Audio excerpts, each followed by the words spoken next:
Thinking 10 years down the line, what is the single most important change you hope Lylah Health has made to the consumer health or wellness industry? I hope that it allows the consumer to be able to decipher between what is actually helpful and science driven versus what isn't and what is actual BS. Got it. Bilal, anything else to add?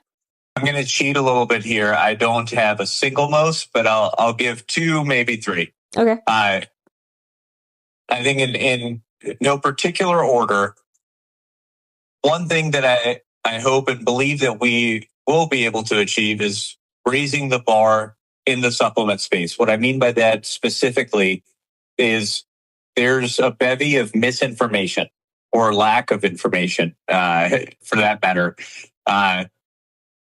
There are claims that are wild to the extent that the consumer is offered a 14-day course that will reset whatever organ system is being targeted without naming names of competitors. But underneath that, for example, the asterisk that highlights the paper will have 8 people and looking at something like bloating and symptoms that people have, a large majority or a large portion of the population has. It's analogous in my mind to me walking down the street of New York City and asking, 8 different people, what color is the moon? And if 6 of them come back and say the moon is green, then I present that to the public at large and say, hey, the moon is green. People would look at me like I'm crazy and say, hey, you probably selected for all the crazies on the street.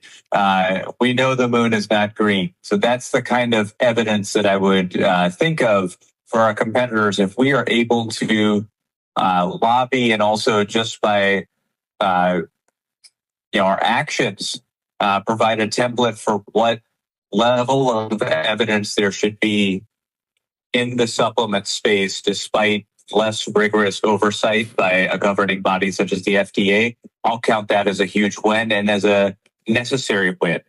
The second thing is the gut microbiome field in terms of exploration of different links between kind of perturbations in the gut microbiome and associated diseases. Those causal links haven't been made yet because we just in the last decade to two started to seriously look at the gut microbiome as a potential, as an ecosystem as a whole, and also as a potential place that we could target therapeutics for different disease entities. As time goes on and we leverage the power of, better computing, specifically AI models, we'll be able to parse through that large amount of information and make causal links that we couldn't make by ourselves as humans.